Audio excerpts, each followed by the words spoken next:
Aba, may nakita siyang designer waller sa junkyard. Binuksan at nakita isang stack ng pera sa loob.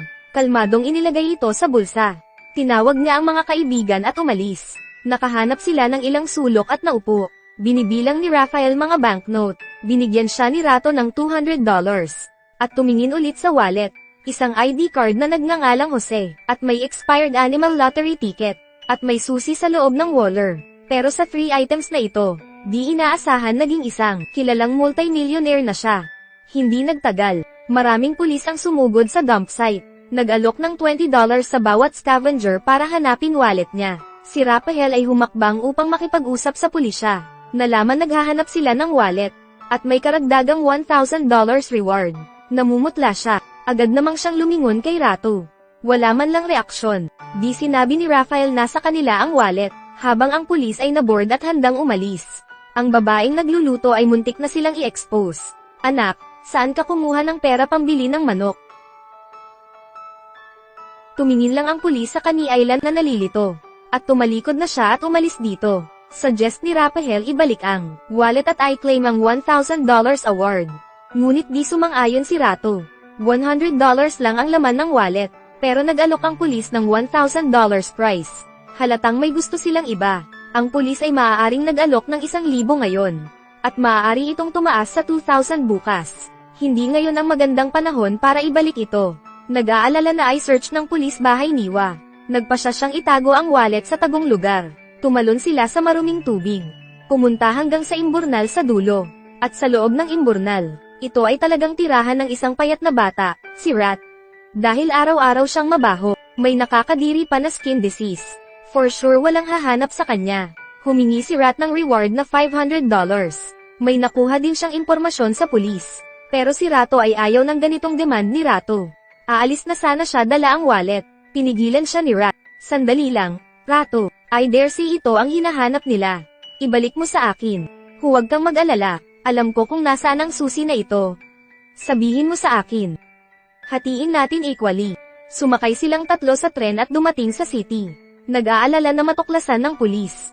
Pinili nila ang isang mas nakatagong daanan. Sa isang vent ay nakita nila ang locker na naaayon sa susi. Pero mahirap ang umiwas sa pulis sa oras na ito. Sa huli, nagboluntaryo si Rafael. Bigla siyang sumugod sa bakal. Nakakita siya ng passerby at inagaw ang bag nito. Narinig ng pulis ang tunog at lumapit. Sinira nila ang iron net. Tumakbo kaagad sa locker. Gamitin ang susi ay open ang cabinet. Pero sayang naman, isang sulat lang ang nasa cabinet. No time para tingnan ang nasa loob nito. Tumakbo sila papasok ng tren pauwi. Inilabas ni Rato ang ulo sa bintana, at tinawag si Rafael. Nang mag-alala ang dalawa sa kanyang kaligtasan. Biglang pumasok si Rafael mula sa kabila. Natapos ng 3 ang operasyon ng walang panganib. Nagmamadaling kunin ni Rafael ang liham. Nalaman ito ay isang liham na ipinadala ni Jose sa preso. Di nila alam na ang liham na ito ay magpapabago sa fate nila. Para malaman bakit importante ang liham sa pulis, tahimik silang pumasok sa church. Gamitin ang laptop ng pera para i-search ang name. Nalaman na ang preso ay isang abogado. Nag-litigate ng cases para sa poor. Isang aktivista laban sa korupsyon. Ikinulong siya ng mga nasa kapangyarihan. Kasabay nito, nagpatawag ang pulis ng scavengers para maghanap ng wallet. Masigasig na natuklasan ni Fred Erico. Di pumasok sa work ang 2 bata na nakausap niya kanina.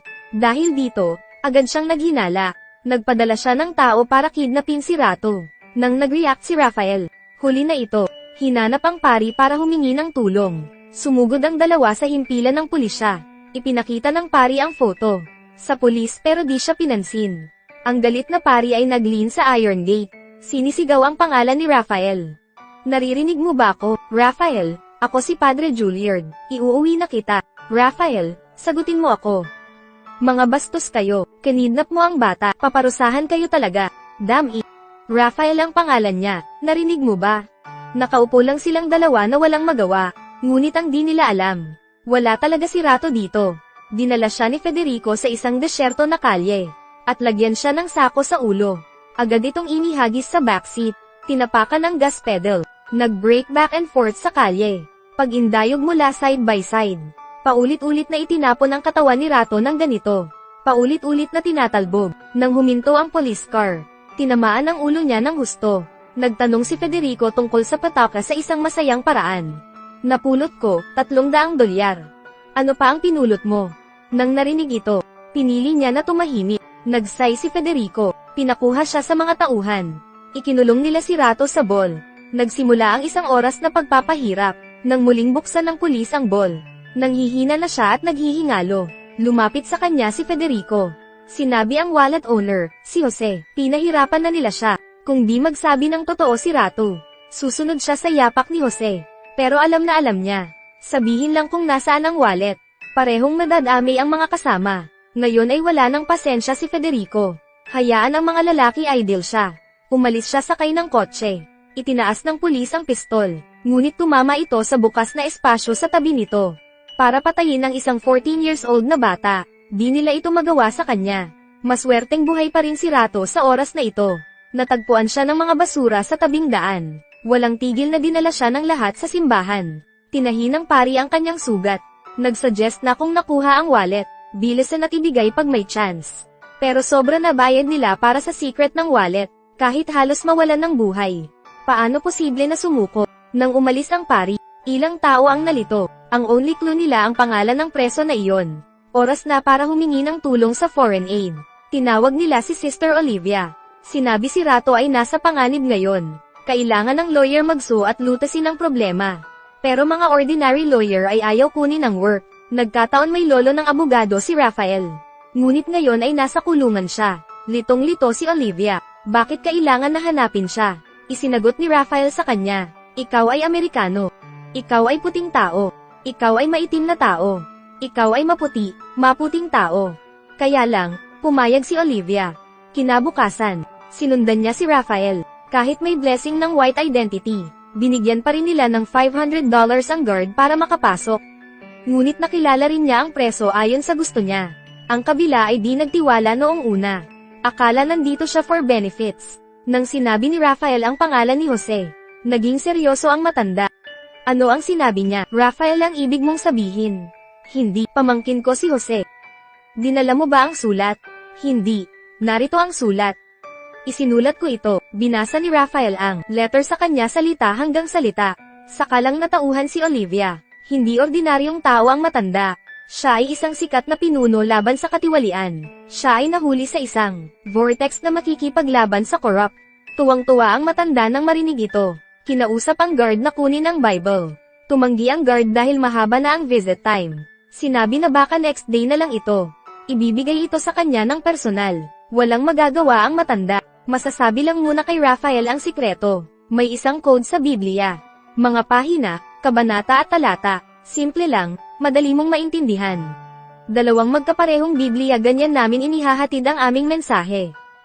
Gamit ang aking Biblia, alamin ang mga nakatagong sikreto ni Jose. Dapat mong mahanap ito. Tulungan mo kami. Kasabay nito, malaki rin ang nakuha ni Rato sa kabila. Dinadala niya si Rat sa lungsod. Sa torture pala kagabi, narinig niya pangalan ng deputy mayor. Walang kinalaman sa kanya ang insidenteng ito. Pumasok sila sa bahay ng deputy mayor. I try maghanap ng clues. Di inaasahan, pumasok sila sa yard. Nadiskubre sila ng bantay. Nang makita di maganda damit nila, nakaramdam siya ng awa sa kanila. Di siya nagsumbong. Dinala din niya sila sa labas. Nalaman talaga nila na si Jose ay dating katiwala ng deputy mayor.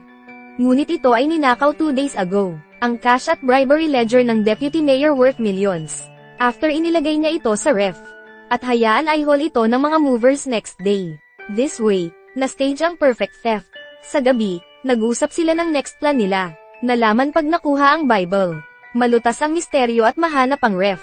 Pero ang guard ay humingi ng $1,000 in exchange bago umalis si Rafael. This time, nagkagulo ang lahat. Napatingin sila kay Olivia. Ngunit di ito kayang bayaran ni Olivia. Iminungkahi ay record mga kwento nila. After mag-isip ng solusyon, hindi pa rin alam ng lahat. Nakatanggap ng news ang deputy mayor sila ay makukulong. Mabilis tinawagan si Federico. Hayaan mabilis na ideal ang mga batang ito. Hindi nagtagal. Nakarinig si Rafael ng sirena galing sa labas. Tumakbo palayo ang 3 tao. Sayang si Olivia ay nahuli. Sinunog pa ng mga pulis ang buong tambakan ng basura bago umalis. Ang mga scavenger ay walang tirahan. Dumagsa sila sa simbahan. Sa desperasyon, pumasok si Rat sa silid ng pari. pagnanakaw ng pera sa locker niya. Gamit ang perang ito, makakakuha na sila ng Biblia. Nakipagkita si Raphael sa warden. Nang kunin ang Bible at handang umalis, biglang kinuha siya ng warden. Hindi na nagtatago ang isang lalaki.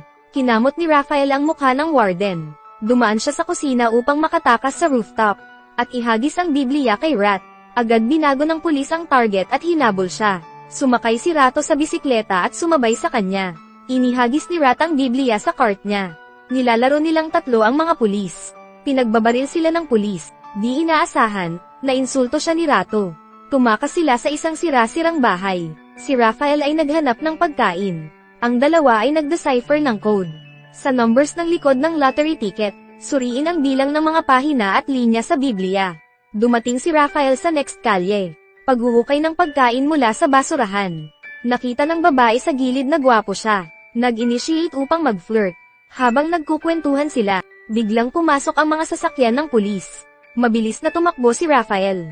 Nalantad ang kanilang kinaroroonan, dahil napakaraming pulis sa koridor. Kaya lang mag-risk at umakyat sa pader.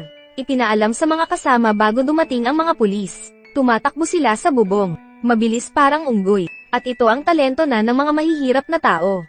Ngunit napakaraming pulis sa paligid. Nang makitang no way silang makatakas, nahanap na lang sila ng dalaga. Dinala sila para hanapin mga Will-O, the Wisp Boys. Narinig na hinahabol sila ng mga pulis. Ang mga teenager ay nagbigay ng tulong. Akayin sila na lumagpas sa mga checkpoint. Nakatakas na may makitid na pagtakas. Tapos dumating din si Federico. At tingnan ang mga decrypted na numero sa wall. Isang string ng mga phone numbers. Nagdial na si Rato sa oras na ito. May nicho sa kabilang dulo ng telepono. Itinago pala ni Jose ang lahat sa puntod. Sundin ang patnubay ng Biblia. Pagdating sa cemetery number 17. Biglang may lumitaw na batang babae. Siya ay talagang anak ni Jose. Nagkasundo sila ng ama na magkita dito. Di na siya makapaghintay sa ama. Habang nagkukwentuhan sila, lumapit din si Federico. Hinawakan ng dalawa pang tao at lumapit kay Rato. Ay blackmail siya anong tom na may gamit. Bagamat ayaw niya, pero kailangan sabihin ang totoo. Inutusan sila ni Federico na sirain mga walls. At nang ilabas ang kabaong. At tingnan ito, napuno talaga ito ng mga banknotes at bribery ledger. Masayang tinawag ang deputy mayor. Sinabi nakita ang ledger, 10 million perang papel ang nawawala. Habang siya ay palihim na tumatawa. Hindi niya namalaya nasa likod niya na ang batang babae. Dumampot ng kono at hinampes ito sa ulo. Kinuha ni Rato ang pistol sa lupa. Itinutok ang kanyang ulo. Sabi ng kasama mag-shoot. Mga kamay ay nagsimulang manginig. Bagamat nagngangalit siya sa galit. Ngunit sa huli, di siya makadecide. Sinuntok niya ang kalaban. Umalis siya sa libingan dala ang pera. Itinapon mga supot ng pera sa truck. Bumalik sa lugar niya ng 10 years. Ang layunin ay para tulungan mga mahihirap. Pumunta si Rato sa tuktok ng bundok. Ihagis ang milyon-milyong perang papel sa bundok. Agad ibinaba ng mahiraw ang kanilang trabaho. Nag-aagawan sa mga banknote. Tahimik na dumating si Rat sa silid ng pari. Magbayad ng 10 beses ng perang ninakaw. Iniwan ang bribery ledger ng deputy mayor. Nagpa siya ang pari at Olivia na i-post ang masasamang gawain online. Nagsimulang magmadali ang media upang iulat ito. Mga mamamayan ay nag-aalala sa safety ni Rato at iba pa. Nakarating na pala sila sa beach dala ang last pera. Mamuhay na kinaiinggitan ng lahat.